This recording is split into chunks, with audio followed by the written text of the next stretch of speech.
সমিতির উদ্যোগে আয়োজিত আজকে এই ঈদের জামাত, এই ঈদের জামাতে অংশগ্রহণকারী সকলের প্রতি আমি গতকালের সভায় কৃষি উপজেলা সমিতির পক্ষ থেকে আন্তরিক শুভেচ্ছা এবং ঈদ মুবারক জানাচ্ছি।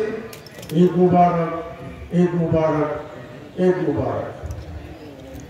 এই বৃহত্তর জামাতে দাঁড়িয়ে আমি শুধু আপনাদেরকে অতটুকুই নিবেদন করব যে আমাদের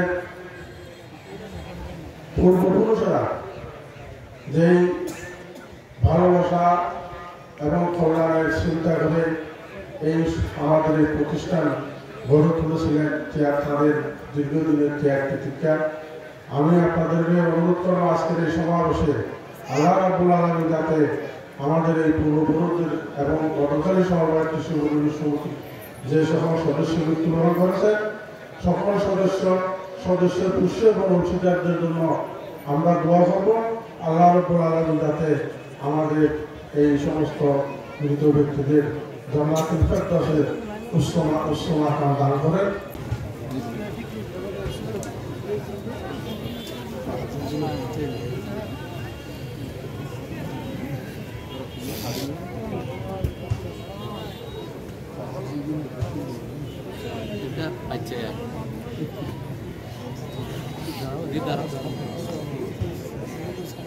এই ঈদে জামা জুতো অ্যাক্সেসরিজের ডিসকাউন্ট।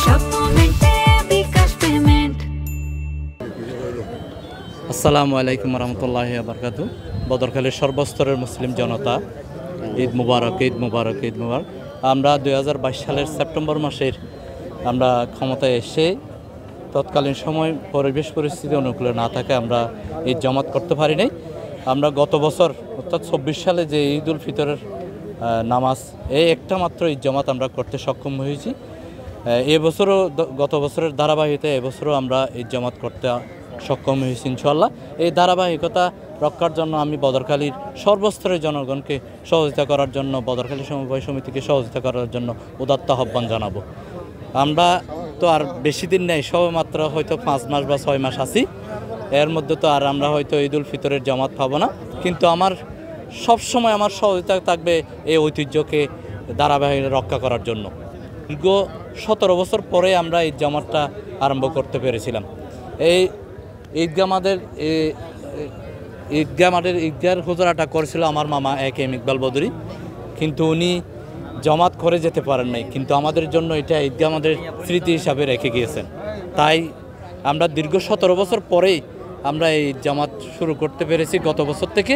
এবছরও করেছি ইনশাল্লাহ। আগামীতেও যারা ক্ষমতায় আসবেন তাদেরকে উদাত্ত আহ্বান জানাবো এবং বদরখালীবাসীকে উদাত্ত আহ্বান করে আপনারা যৌথভাবে এই ঈদগাহ জামাত যাতে কিয়ামত পর্যন্ত জারি করে থাকে এই শুভকামনায় বদরখালীবাসীকে আবারও ঈদ মোবারক, ঈদ মোবারক, ঈদ মোবারক। ছিল সেটা বিভিন্ন কারণে।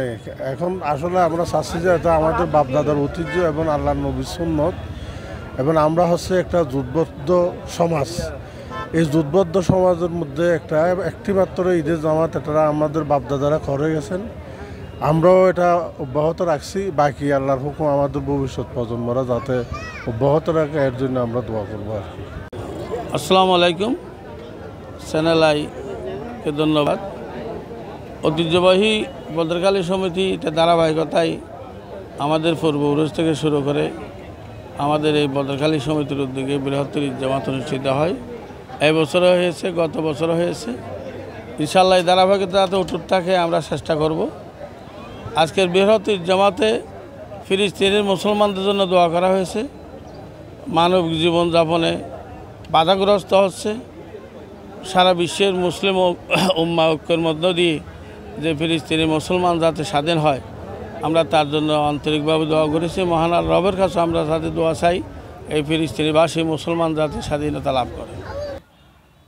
আপনি জানেন যে দক্ষিণ পূর্ব এশিয়ার দ্বিতীয় বৃহত্তম সমবায় সমিতি বদরখালী কৃষি উপনিবেশ সমিতি, এটা প্রায় 100 বর্ষ একটা সমবায় সমিতি।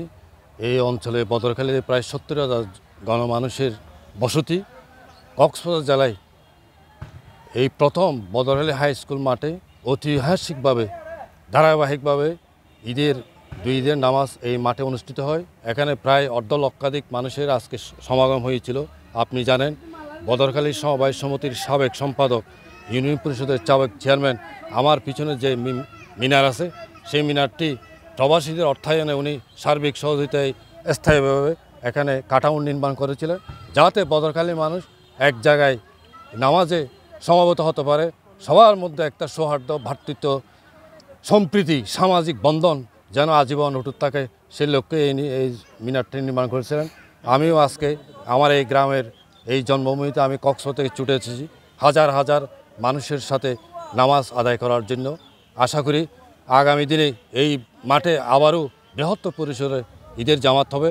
আজকের এই মোনাজাতে বিশ্ব মুসলিমদের জন্য, বিশেষ করে প্যালেস্টাইন নারী পুরুষ যারা নির্যাতিত হচ্ছে তাদের জন্য আল্লাহর মহান আল্লাহর দরবারে মোনাজাত করেছেন, তাদেরকে যেন হেফাজত করে। ধন্যবাদ। সবচেয়ে প্রিয় আমল কোনটা? দামি এবং সবচেয়ে প্রিয় আমল কোনটা? যাকাত। সে আল্লাহর দ্বীনের বিধান লঙ্ঘন করে ওনার জন্য মুক্ত হওয়ার জন্য। ভালোবাসার জন্য একটু বিদ্বেষ থাকতে পারবে না এবং হাসদ থাকতে পারবে না। হাসদ আমাদের মধ্যে পরস্পরের মধ্যে হিংসা বিদ্বেষের কারণে হয়ে যায়। আমি একটা সংক্ষিপ্ত বড় বড় সাহাবারা বসা আছেন, টপ টপ করে পানি পড়তেছে।